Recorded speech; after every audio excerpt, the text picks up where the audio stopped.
Good morning and happy Monday morning, everyone. And welcome to our Meeting Monday. My name is William Goh. I'm the host for today. I'm taking over from Nick, only for today if you miss him. He'll be back next week. And so let's join us together today. Our topic is on a series of gearing up for 2025.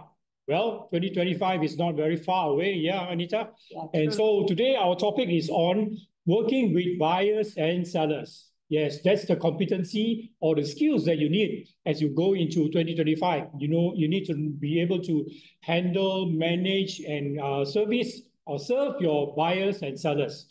And so to help us on the topic today, we have our guest speaker, Anita. Anita is one of our Ignite trainer, and she's also been with Reapfield for many years now. Maybe, Anita, you can introduce yourself. Hi, I'm Anita Sharma, a senior realtor with J. Team at Reapfield Properties. I've been in this industry for 16 years now, experienced in specializing in residential landed properties in PJ. Thanks, William. So in today's topic, what do you see are the challenges that are faced by sellers in trying to sell their homes? One of the biggest challenges I see for sellers is understanding the current market conditions. The property market can be very unpredictable, and sellers may have expectations based on past trends or emotional attachment to their property, which may not even align with the present market alignment. What do you think from your experience? How in touch are the sellers with the market? Well, how in touch sellers are with the market, it differs with different sellers. So basically, pricing a property correctly is very crucial. Overpricing can also result in long market, being in a market for a long time. So another challenge ensuring that the property is market ready is first impressions matter. So properties that are cluttered, poorly maintained, and not properly staged can also struggle in getting buyers. Yes. Yeah, helping them to get the property ready to be posted into the market, right? Yes, that's right. All right. So what are the challenges do you see in buyers in trying to buy their dream homes? Okay, buying a dream home is a very significant milestone for many, and many challenges can arise during the process. I'll share with you some common ones. First is the budget constraints.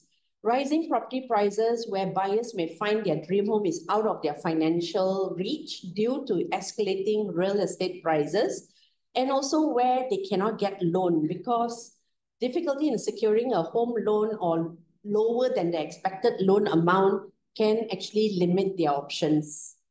So that is on the budget. So secondly is on the market competition. High demand for desirable properties is basically the prime locations or well-designed homes often attract multiple buyers leading to bidding wars. So that are in the hot areas. And fast-moving market dream properties can be sold quickly, leaving buyers without enough time to act. So that is another, scenario. The third one I would say is unrealistic expectation because buyers may have specific ideas about location, size, amenities, and price, making it challenging to find a home that tick all the boxes. So, and I think it all boils down to lack of knowledge because market dynamics, some buyers are unaware of the local market conditions, and that can lead to overpaying or missing out on a good opportunity. So I think basically these are the more crucial points. So if you are a buyer agent, you will guide the buyers on how much to offer and what kind of expectations they should have in finding their dream homes. Yes, that's right. So, I mean, basically we are there. I mean, being committed in this industry and with that many years of experience, I have realized that it is not just a job where we only think about earning that money, that big money to many. But at the end of the day, it is the connection because buying a property is not a small thing. So you have, it's all attached to emotions and all that. And first of all, it's a high commitment where it is to do with pricing. So I believe if we journey this with our clients, with the buyers, we the buyers will have trust in us because we are looking out for them. What is right, what is wrong, and we are advising them, maybe this is not the right property because of this. So in the end of the day, the buyers will actually know that, hey, this agent is different. She's not looking at just earning, her money, but she's actually telling us maybe why we should not even consider this property. So, I mean, that is the kind of agent everyone should think to be rather than just money-making agent. Yeah. So sellers have to be in touch with the market, be facing the reality of the market. Buyers have to set their right expectations in buying their properties, right? Of course, buyers will not be able to find a house that is 100% to their liking, right? There's no 100% thing.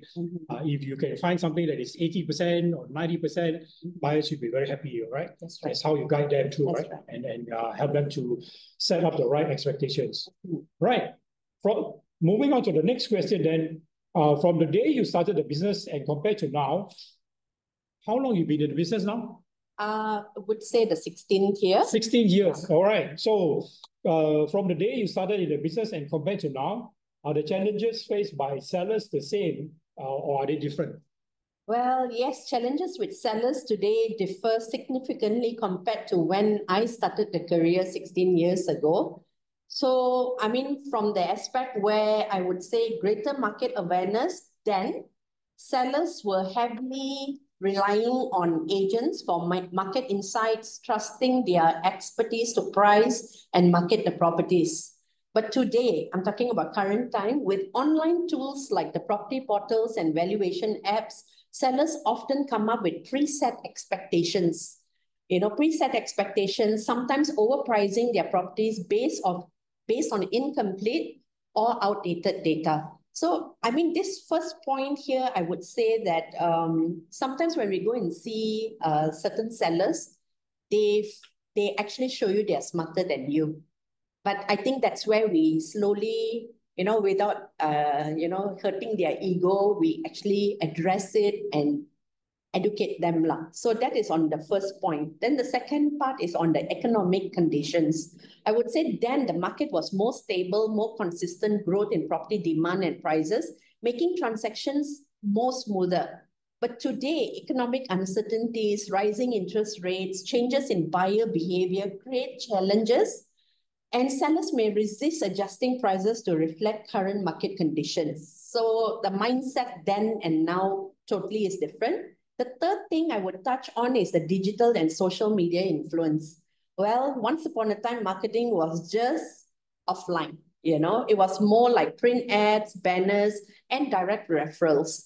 Sellers depended solely on agents to get the property out, as much as possible. But these days, sellers expect agents to use advanced digital marketing strategies, including the social media, 3D tours, and data-driven campaigns. This adds pressure actually to the agents today, because if the agents cannot actually fulfill it, then the sellers will actually see that there's no much value in the agent. For example, I even have a owner sending me a message and say, hey, I think you should use the TikTok, to advertise my house and all that, so it's a bit pressurizing in that way. So that is on the digital and social media influence. So the marketing part is sometimes very seller-driven in the way you want to market the property. Yeah, because I think sellers are all out there in social media, so they actually can see what are the great agents doing, where the top agents, what they are doing in the market. A lot of people are doing home tours, and some home tours are really good. And, I mean, we also do home tours, and we are seeing a lot of positive feedback. So I think we need to really go with the time to do better. Well, so sellers are also going with the time, right? They are also expecting you to do more to market the property for them. Yeah, it's more than just putting up an advertisement in the portal or in the newspapers and expect the buyers to come in. So what you are saying is nowadays sellers are expecting more from the agents to do more in finding the sellers, finding the buyers, and in marketing the property. Yes, they basically can tell if you are an agent doing what you're supposed to do, because I think there's just too much knowledge on social media, on, the portals and all that. They can actually see, they can actually go and research you as an agent that where are you actually advertising my house and stuff like that. So in short, I'll say adapting to these evolving challenges requires staying updated. I think agents need to really stay updated, leveraging technology and, honing negotiation and communication skills. I think so important is the communication skills to meet sellers' expectations effectively. Yeah. Yeah, that's one of the important thing, right? Yeah. Yeah, that takes us to the next question is, so in dealing with sellers and buyers, what is the most important thing to do? I think the most important thing I would say is building trust and rapport. Okay, first thing is we have to listen actively. As an agent, we do not need to talk too much first. Okay, so first thing we need to do is listen actively, pay attention to their needs, their goals and concerns without interrupting. I know sometimes it's a bit difficult, but we need to do that. Okay, we need to be transparent. We share relevant information openly, including the market conditions and challenges. Okay, so that is, and then third one we do is be reliable. We need to follow through promises and commitments. If we are going to take on the listing, we need to, when we tell them we're going to do ABC, we need to follow through, that we are going to be doing this and all that. And then second one is understanding their objectives. For sellers to determine their timeline. Let me pause you there. Yeah. So when you say building trust, I like the word that you are saying that we need to build trust with the sellers. And one of the ways to do it is to communicate. But when we say communicate, it doesn't mean we need to talk, right? Yeah. We need to listen. That brings me to the fact that we need to be a fiduciary agent, not a transactional agent. That's right. Yeah. Excuse me. So to be a fiduciary agent, you need to be what you call listening agent, listening to the concerns of the agents. And of course, on top of that, you need to know what are their plans, their objective, and when they need to sell and all that, right? So that's right. That's where you need to get into, right? Yes, that's right. Yeah. Yeah. So on the buyer side, sorry? So on the buyer side, so on the buyer side also, we need to actually find out. So basically, when we do this for our buyer, we need to actually find out mainly what is their goals. Even more so if there are buyers who are first-time home buyers, we need to actually find out on their motivation, on their budget, and on the location. So we are not just going to just show them properties from every other area, but we need to actually nail down to see, will the workplace be a concern? Do they need to stay very close by to their families and all that? So we need to do a lot of Q&A with them to actually find out further, so that's the way to move forward. So that conversation with a buyer will be based mainly on asking questions. Yes. The Q&A yes.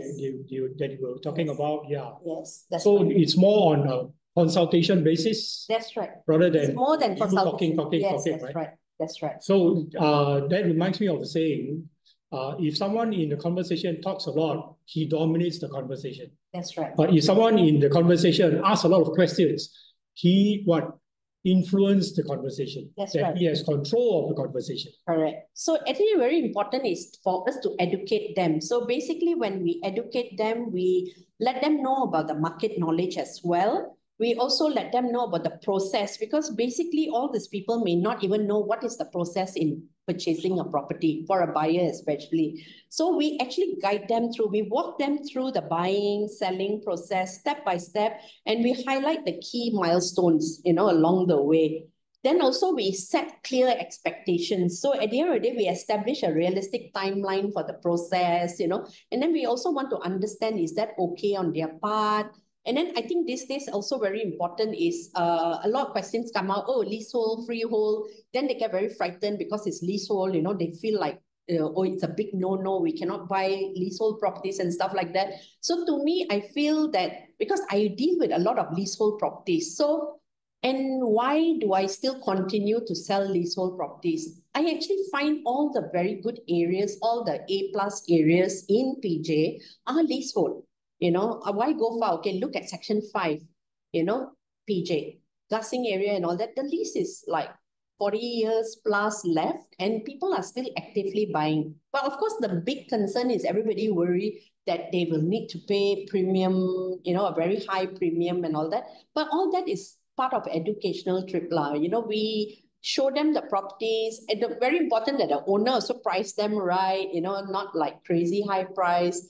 So even taking into account that it's leasehold, at the end of the day, it's a matured residential neighborhood. They're afraid that one day the government will take their homes away from them. But we ask them back, are you planning to hold the house forever? And stuff like that, because I even have leasehold properties where it's 70 years balance, and they worry.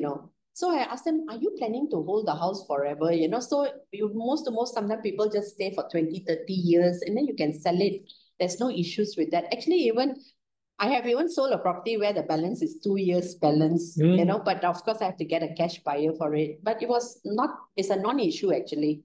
A non-issue for a cash buyer. Yeah, that's right. Yeah. So and he gets it at a very good price because it's difficult to find cash buyers sometimes. So it's more like a myth when people talk about their worry about buying leasehold properties. I think it's all actually from the past, because the grandparents always say, oh, don't buy leasehold, it's bad, government will take away, then you got no house anymore and stuff like that. So if along the way they grew up listening to that, because if their grandparents spoke like that, their fathers will speak like that. So of course, eventually it comes down to them.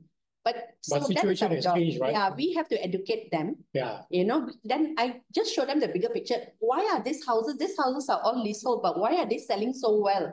They're selling at a high price and they are sought after. So, I just put it back to them and let them understand it lah. Yeah, so this is all part of educating the buyers lah. That's right. And so this is part of your how you work with buyers. That's right. I like the fact that you point out that you need to let them know of the timeline, especially first-time home buyers. They may not have the experience of the timeline or expecting what's next the next stage. Yeah. So how do you communicate that with them?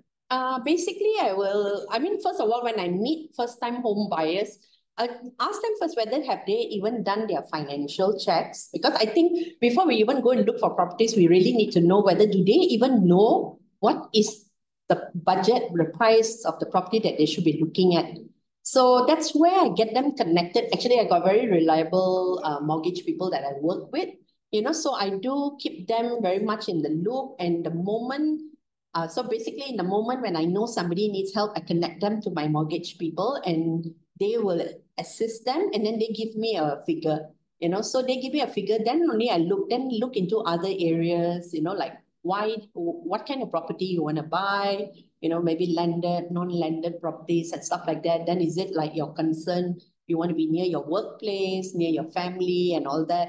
So we take steps. That's why I say it's not something you can just do overnight, but you understand. And then once you start putting out properties to them and start showing, then you also can manage better that time. Because sometimes they may say A, but when we go out, we notice actually they want something else, but they were not even sure in the beginning.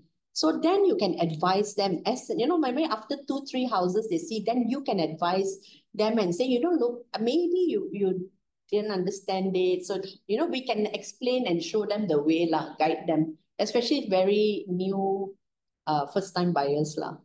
Yeah, especially when they're young, and sometimes they may not know what they really want until they're out there in the market. And so, like from what you say, the consultation and the working with them and educating them is not a one-off thing, right? That's right. It's not a continuous thing. Yes, that's right. Until they make up their mind. Correct. To buy. Yes, that's right. So every time when you see them or every time when you meet up with them, there will be some consultations going on, further questions. That's right. Digging deeper to what they really want. So even guiding them. Yeah. So even also when we show them a property, and if let's say they say the property is not suitable for them, I try to understand which part of the property they didn't like, Maybe then I understand that, maybe there's just too many levels, maybe they don't like 2.5 stories. So we can narrow it down, or they just want single story, or they don't want some, saying, I think it's too close to the busy road, we want a quieter street. Then that narrows down, we can filter further for future properties so that we don't need to waste time, anybody's time. Yeah. So especially buyers, most buyers will buy on emotions, and therefore they are clouded by the emotions. Correct. The logic is not there, and overwhelmed by all the emotions that they have in buying the property. Yes, that's right. Right. Okay, very good. So let's move on to the next one.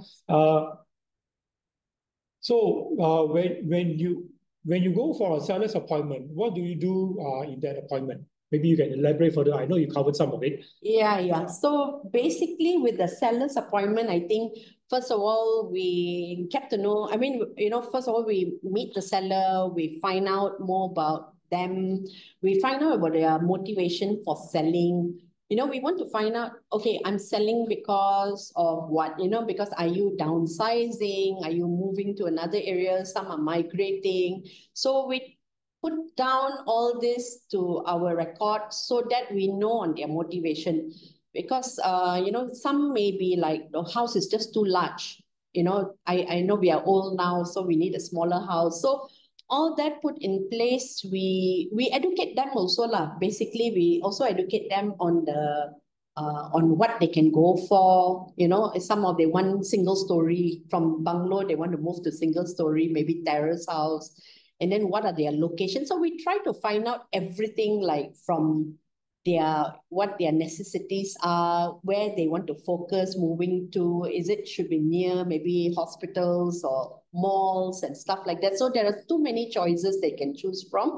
So in the meantime, that is on the part where they want to move to, whether they already have that plan in place already, or they will say, while we are selling the house, we will start looking. So basically, then we can do two different work for them. One for them to purchase, one is to sell. As far as to sell, we can see the type of property that they are living in, the condition it's in, then advising them on the market, advising them on the pricing of the property, and then of course, then also advising if the house is there's just too much things in the house, then what they can do to add value to the property. So I guess basically we need to guide them how to make their house more attractive and for buyers to walk in and actually fall in love with the house from the first time.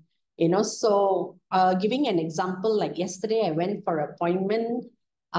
This owner has not even stepped into this house, I think, for more than 1 or 2 years. I think last 5 years, he didn't rent out the house. It was tenanted before. And then when we met yesterday, even he had the fear to even open the gate, to open the main door. And he was just standing outside. He didn't even want to step into the house. That also made me think like his body language, I found like his body language was so negative that I started worrying, is there like, okay, for me, I was thinking, don't tell me there are rats running around the house because it's been locked up and stuff like that. So he gave me that impression. But thankfully, when John and I, we walked into the house and all that, okay, it's basically the house that is untouched, some very old furnitures here and there, of course, look so dusty and dirty, So straight away, the guy like, okay, I let you handle everything and all that. So first things first, I told him outside is we need to clean the house. We need to remove everything. We need to clean the house. Then only we will work on it, which he agreed to lah. Because I think the way he reacted and the way he made me feel, if I bring another buyer, I'm very certain that another buyer will feel the same thing what I felt. Wow. So, well, I like the fact that you talk about body language. Yeah. So it's not only about asking questions, but also reading the body language. That's right. And feeling the vibes. That's right. Wow. That is very high level of skill that agent require. That's right.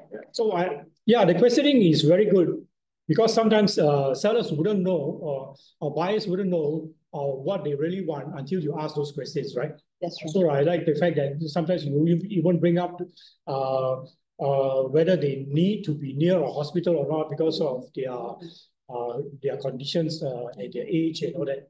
Yeah, that's a good idea. So it's a lot of consultation, asking questions, understanding where they are, and especially on the sellers, right? And understanding their timeline. Yeah. So, just to go a little bit more into this, with the sellers and all that, we also ask them about their expectations.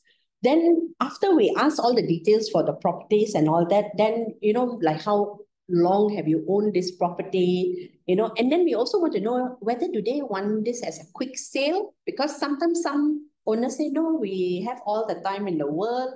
And then at the end of the day, do we want to actually work on a property where the owner feels like that?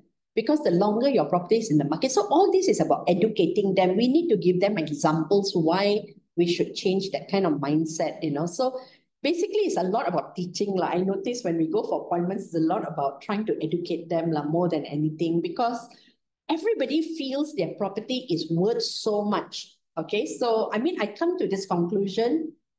I have been to a house where it's renovated 30, 40 years ago, and the owner feels like he spent so much money at that point of time that he still feels very sentimental about the money that he spent and the condition of the house. But of course, when I walk in, to me, it is an old house, old renovated house, even though it's decent condition, clean condition. But I can imagine my buyers walking in and they won't be impressed with the renovations. So sometimes it's a reality. We need to share. It might be a bit painful for some owners, but we need to just tell them that these days people don't appreciate these renovations. Everybody will do something to make it their own, So all that, we just educate them. Yeah, a lot of education is involved, right? Yeah. Especially when sellers are very sentimental Correct. and attach a lot of emotions to the property. Yeah. But unfortunately, buyers are not buying and based on sentiments or emotions, right? Correct. So this is where we need to explain to owners. We need to explain to sellers how we will come in and help them. So basically we will share our plans to them. We will also price the property correctly using market data and stuff like that. We always give them a copy for them to read through and all that. And then we also will market it effectively through online listings, through photos, through open houses. We will just share with them everything that we do. And then we will guide them through every step from paperwork to closing it. So basically, we don't want them to be in the dark. So I'm trying to say here is whatever we do, we be very transparent to them. We will lead them to everything that we are doing so that they know that they have engaged us and what is the value that we are giving, in our service. So most importantly, I would say is we also tell them what are the next steps, I like the fact that you are saying you need to share with them the facts and figures about the market. That will be a good way to help them overcome their emotions, their attachments to the property, right? Facts and figures appeals more to the logic part of the seller. Yeah. So William, here this is where the key questions that we need to ask is, why are you selling it? What price are you hoping to get? When do you need to sell it by? What do you love most about your property? Are there challenges or concerns that you'd like me to address? And would you like me to create a checklist or guide for this process? Like to keep them in the loop and to hear them out and then guide them through. So when you ask them how much they want to sell, most of the time, what kind of answers do you get? To be very honest, I think most of the time it will be higher than what the market value is. I think it's also when they go online and they check on, properties around their, home size in the market, sell, in their neighborhood and stuff like that. Everything is like overpriced, but I try to tell them, I say, actually, that is not the selling price. So based on this data that I'm sharing you, this is the actual transaction price. What you see online is the listing price. That not necessarily be the selling, transaction price. So in the end of the day, again, they feel that, if actually maybe the valuation is only 2.4, but they see near their neighborhood selling 3.3, 3.4. They try to think, if they can sell, I also can sell. But then that is where I do the research also. Then I say, no, actually, yours is only single story. That one you are looking at is a double story. So then they realize, it's not the same. I say every house is individual. Yeah. Every house is renovated differently. So we cannot say two houses are of the same value. Again, it's all about educating them. Correct. Yeah. The funny thing is that sometimes I ask the sellers, how much you want to sell and where do you get your numbers? They say, my friend. So I That's said, right. what's the profession of your friend? Yeah. Yeah, you got to get deep Yeah, into that, right? I've gotten a lot of that kind of answers as well, where owners tell me, oh, yeah, you don't worry. I know I've done all my research, I've done this, I've done that. So I asked them, where do you get your data from, or who advised you? Oh, no, my brother-in-law was a banker. Now he's retired. My so-and-so is this, my so-and-so is that. So they are actually getting information from source that are also quite outdated lah, because they are not really active in the market, but those people are talking as if they are in that time lah, like years ago. So you can instantly tell that what they are sharing with you is very old stuff. It's not very current. Right. But then what we can do is just again share with them what's happening in the current market. Of course, sometimes I actually tell them this lah. I said, Mr. Chan, honestly, if that is the price you want, I should be the happiest person, because my commission is based on that price. A higher price. Wouldn't I want to sell it at that price so that I can earn more? So I think that actually also sort of triggered them that, yeah, it makes sense, right? Why wouldn't she want to earn more? So I mean, sometimes I have to put in some, hints like that. Yeah, right. And if you are a transactional agent, you just want to go with the price. Yeah, that's right. But ultimately, you want to be sure that the price is sellable, acceptable to the market, True. So that you won't be sitting in the market, right? True. Yeah. So, okay. So when you go for an appointment, you do your seller need analysis, right? And so you have shared with us on that. Yeah, we've done that. So what would happen if your home did not sell? Would that be when you ask that kind of questions, right? When you go and see the sellers? Yeah. And what would be the possible answers? Okay, so if, of course, if we ask them, if your home does not sell, possible answers could include is adjust the pricing lah. So consider lowering the asking price to attract more buyers. Secondly, I would say enhance marketing. So we can reevaluate the marketing strategy that we've been using and include online platforms, staging, or even professional photography. Because every house is different, so we need to analyze every house differently. So third one is to make improvements. So if let's say there are certain factors of the house that has caused the house to not sell. For example, there's an obvious leak, some part of the house. There's some obvious water marks in certain parts of the wall. These are very common points that people bring up because they worry that actually the house has a huge problem because of this, and all that. So what we can do is we also can make improvements so that we can address the repairs or updates to increase the property's, appeal, in that sense. And then we can also wait for more favorable market, or, we can relist it. Let's say maybe it is not favorable at this point of time, and the owner is okay to wait for a while more, then we can always tell them if he's not agreeable to even repricing the house and all that. So we can tell them, okay, why not you take it off the market first?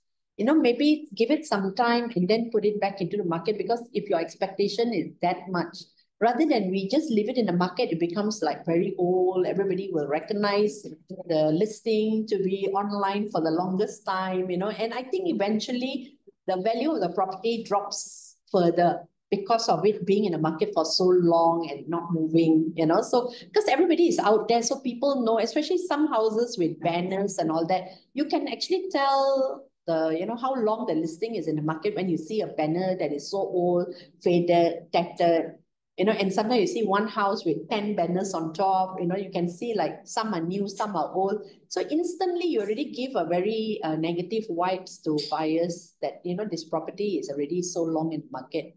So if the buyer can hold on to the property, then why not we relist it if they're not ready to go with the current price? So that is one. And then secondly is maybe we can even suggest to them, okay, since we cannot get any buyer right now, would you be open to maybe renting it out maybe for a year and then look at it, selling after that? So that we just don't leave it in the market, empty and, rotting.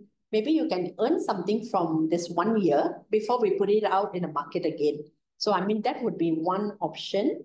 And, at the end of the day is, if they are using too many agents, is that spoiling the market? Everybody is pricing it differently. A lot of people are not showing so attractive pictures. So we can always tell them, why don't you just don't have to pick us, just pick one agency that you can work with, tell them to go all out, give it a fresh marketing approach to the property, do home tours and stuff. Again, depends on the property, whether that property is ready for all those kind of marketing or not. So those are a lot of consultations. Yeah. You need to get back to the seller. That's right. Have a sit-down session with them. Correct. Yeah. So yeah, we'd be as transparent. At the end of the day, I don't worry whether they engage me or not. But for me, is to give them the service that I can provide. And I think many times we have actually walked away from listings because we know it's not realistic. Houses price 1 million ringgit more than the market value. It's exciting to get properties in very nice areas, but then if it's not realistic, why do we need to even take it? Right. Yeah. Right. You want to be a fiduciary agent and not a transactional agent, right? That's At the end of the day, That's right. It's more important to build the trust of the seller. That's right. So that you have a longer relationship with them for further business down the road. That's right. Right. That's okay, very good. So let's go on to the buyer side. So you do a need analysis with buyers? Yeah. So share with us what do you do with buyers? Okay, so let's say yes, we definitely do this with buyers as well. So a buyer needs analysis is a critical step in understanding the client's requirement and ensuring that the best match for their needs. So this is a brief outline of it. So basically is the initial discovery. So the purpose of the purchase is the property, first of all, for personal use? Is it an investment or for a family to stay? And how soon they need the property? So if they are as buyers going out in the market to look for property, there are times when sometimes I do this interview with buyers and all that, and I ask them, can I just check, have you just started looking for a property in the market? And sometimes you'll be surprised, no, it's been 3 years, it's been 4 years. So, that raised a question that why have they not found the property yet? Or are they just too fussy? Are they just too, too relaxed, or their expectations are too high? That also gives me a chance to decide whether I actually want to follow through with them or not, because it's the timeline. I think too long a time sometimes worries. So what I can do at that point is when I find out, then I also find out about their budget range, and then what is their loan, how much loan they can get, and also how much cash reserves they have. So basically, when we understand this, then we also know on their property requirements, whether they want condo, they want landed, and then also location, what are their preferred neighborhoods, cities, size, how many bedrooms at least, and all that. So basically, this is the same thing that we go through with them. And then also, what is a must-have? Like some people say, oh, I must have a garden. There must be some, garden in the house because I love doing gardening and stuff like that. So we find out that. And then we go and try to find out on their lifestyles and their priorities. So here we actually try to find out if priorities like, is it near the school? I think we have mentioned this also, public transportation or shopping. And then is it you want it in a quiet residential area, or you want it in a vibrant locations, or stuff like that. And from investment point of view, if somebody is looking for investment, whether that can actually fetch a good ROI in the long run. So that is on the lifestyle part. So of course, we also have on financial considerations. So do they have a pre-approved loan? So if they don't have all that kind of thing, we connect them to our people, our mortgage people. Because while we are doing this business, we also want to make sure they don't have issues with the loan. Then it's not wasting our time. At the end of the day, it's all about time. Time and money, because everything is connected to time and money. Mm-hmm. And then, of course, educating on the market trends and all that, we have already covered that. And once this analysis is complete, then I align their needs with the available properties, and I fine-tune their search based on their feedback. So basically, that's how I work with them. So like what you deal with sellers, you probably have a few rounds of consultation, fine-tuning. Yeah, that's right. And so you do the same with the buyers? That's right. Yeah. Yeah. You sit down with them, run through a few rounds. That's right. fine-tuning. Yeah. Yeah. It's basically whenever we meet also from the conversation and all that, we get to know them more.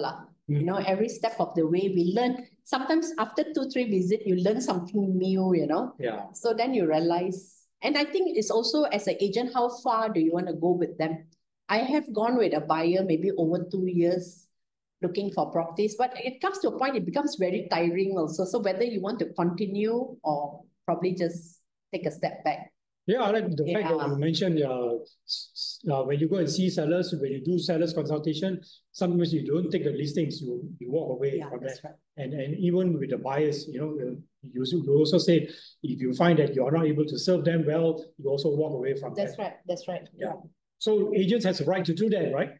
That's right. Very good. Very good. So you do a lot of consultations, a lot of education with buyers and with sellers. Share with us your experience. When you do these consultations with the sellers, you ask them a lot of questions, you get to know them way beyond what they want. Do they appreciate you? Maybe you can share some good experiences on that. So I would say being a seller's agent, it allows me to have more control over the transaction process.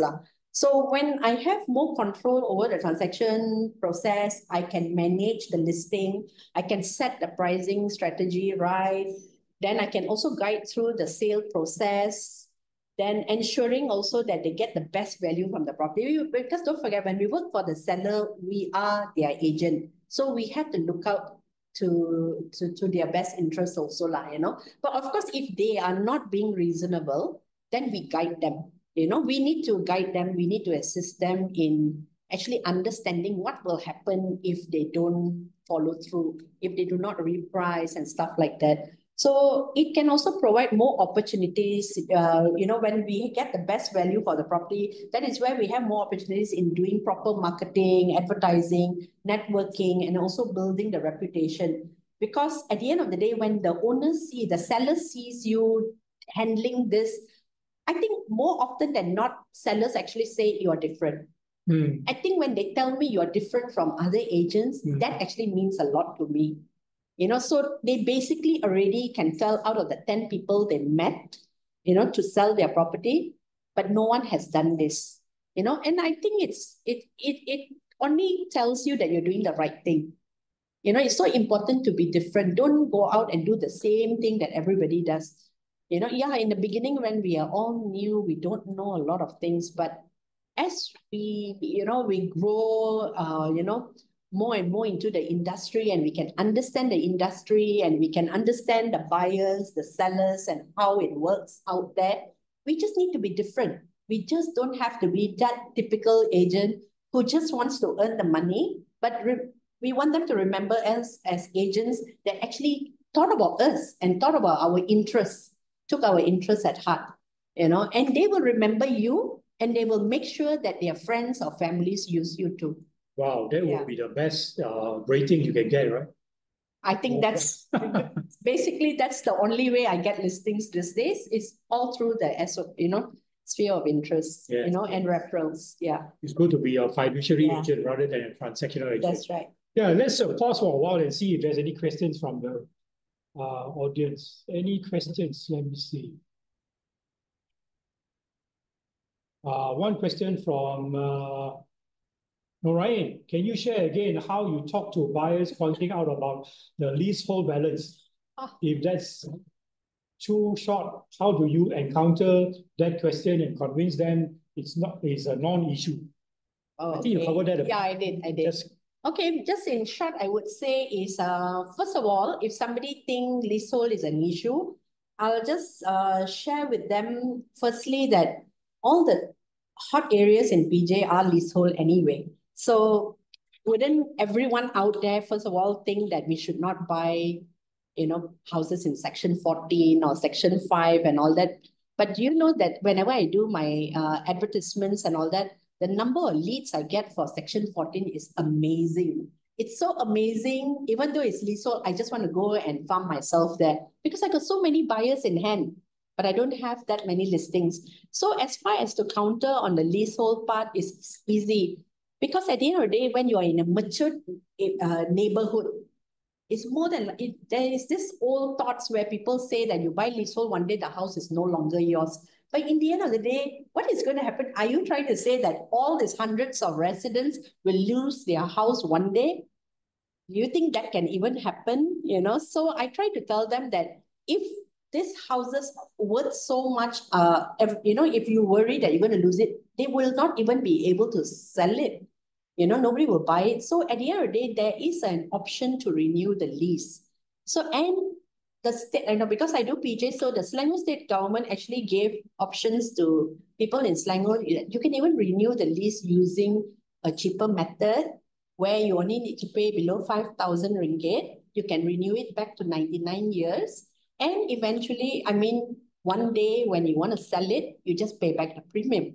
But if you're going to transfer it to your children and all that, you don't need to do that.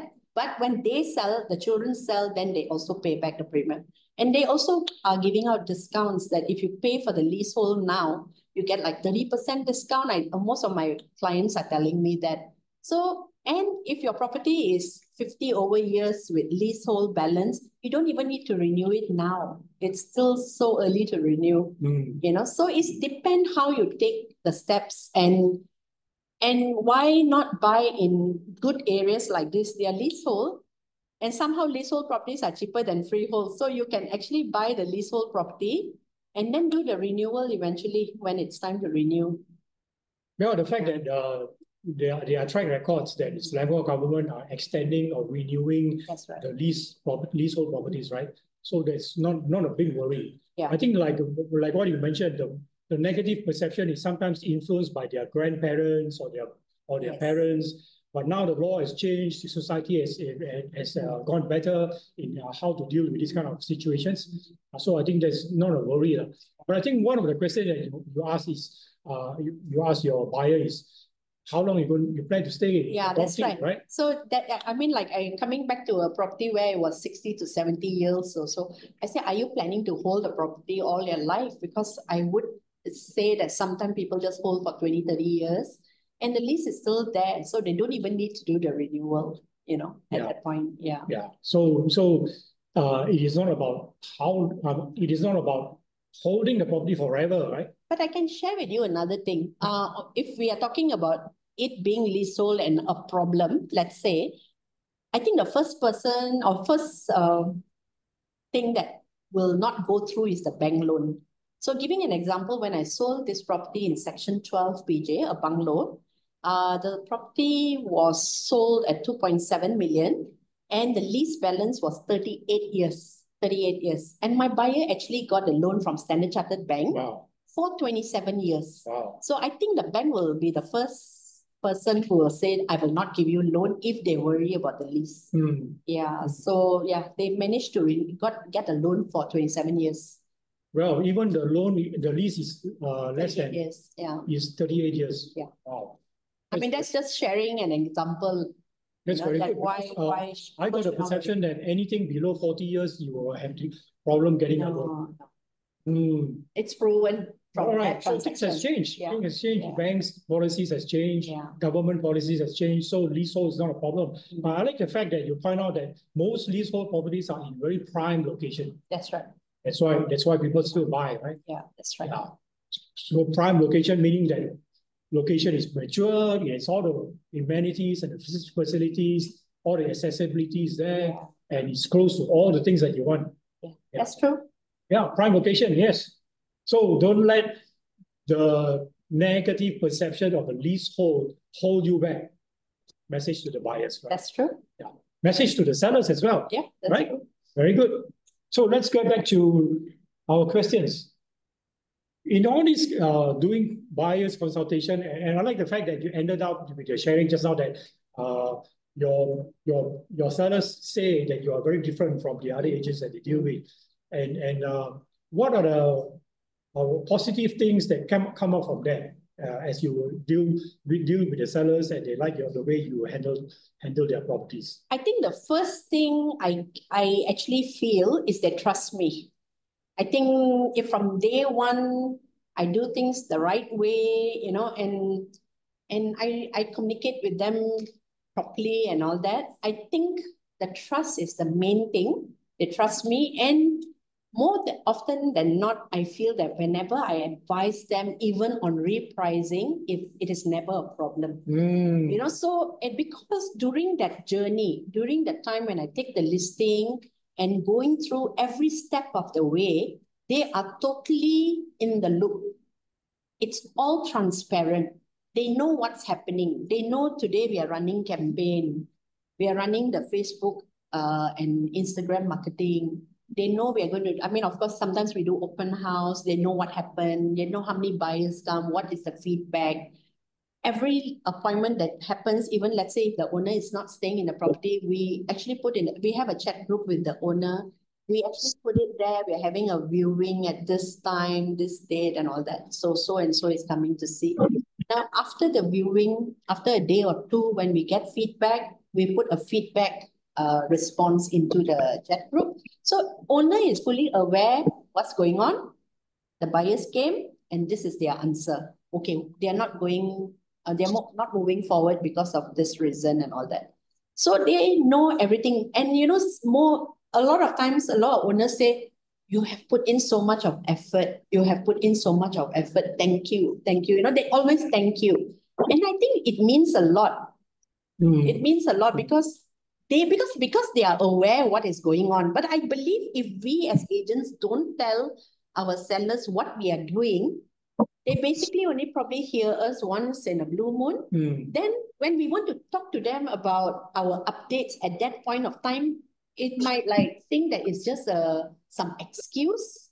You know, there could be some excuse rather than actually knowing the facts all the way. So I think it's so important for us to keep our sellers updated. Not only give them updates once in 2 months. Because by then they're too free, they're already getting feedback from other people. All right, so let's pause for a while and we check for more questions.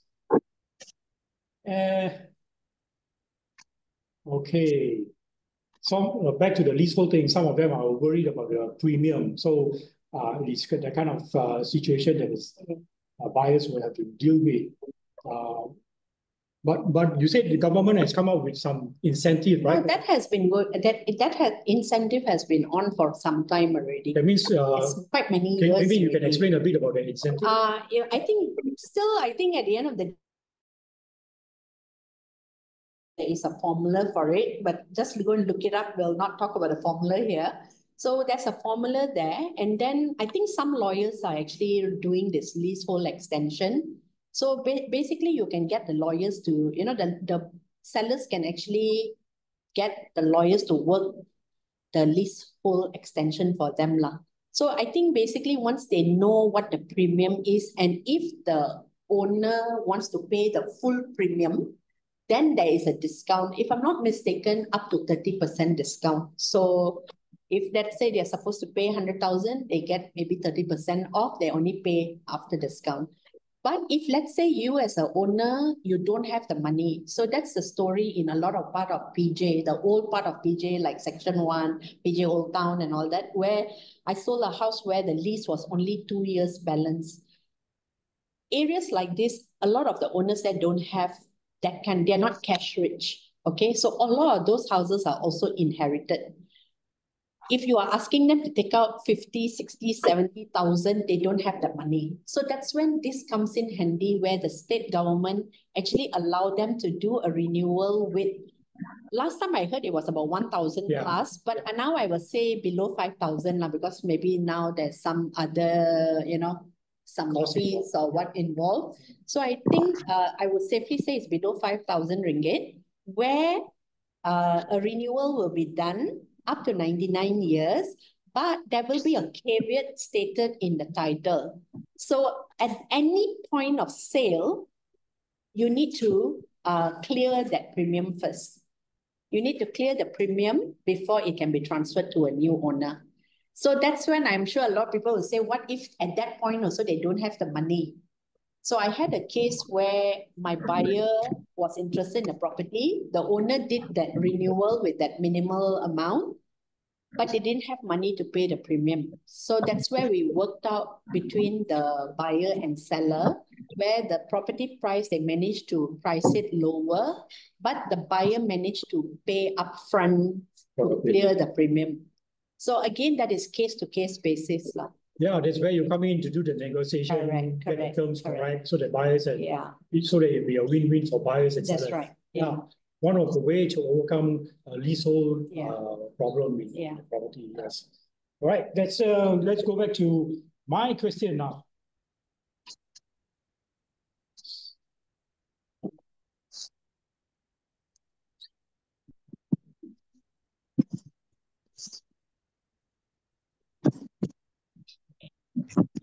So let's go on to the, we have covered on the buyer side. Since we got a bit of time now, maybe you can share with us, if you are an agent who to decide whether you want to be a buyer agent or you want to be a seller agent, what would be your preference? Okay, so whether I prefer to be a buyer's agent or seller's agent, So, okay, I will always choose to be a seller's agent. Even though I think I've very few cases where I worked as buyer's agent. So being a seller's agent allows me to have more control over the transaction process. So I can manage the listing, I can set the pricing strategy, I can guide my client, the seller, throughout the sale process, and also can ensure that they get the best value for their property. So basically, it can also provide more opportunities for me to do the marketing, to do the networking, and also to build my reputation in, in advertising that property, where I think it will be multiple listing in the same area. So when I go strong on the sellers, let's say on the seller's property, I have more control and I feel I can put in all my money there and earn my money back. So I can dump my money for my advertising and all that. So for me personally, but everybody is different. A lot of agents also just work for buyers. But I feel when I work for buyers, I think I'm spending too much time and it leads to no results. So for me to see result, I need to control one side. So which is the seller side. So my preference would be sellers. Well, yeah. So for the listeners, that's her personal preference. But of course, we also see some agents that prefer to be buyer agents, and they are very good at that. That's right. But being a buyer agent or being a seller agent, you still need to be a very good fiduciary agent. That's right. All right, doing the consultations, asking the questions, getting into the concerns of the buyers and sellers. All right. Yep. So we'll take a commercial break. Then we come back and wrap it up with final tips for new agents. Let's go on to the advertisements.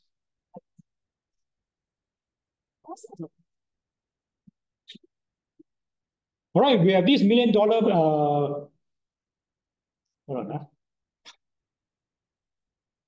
Okay, $1 million Realtor Talk. Coming up this 18 November, Monday, 8 p.m. on Zoom, and followed by another one on the 19th, which is Tuesday at 2 p.m. This will be held in the office, in our office here. And so for those who are interested in Realtor Talk, want to know about being a real estate agent and the business, or how to be a millionaire, you can register and come for the talk. It's free. All right. Next. Agent financials will be back on popular demand.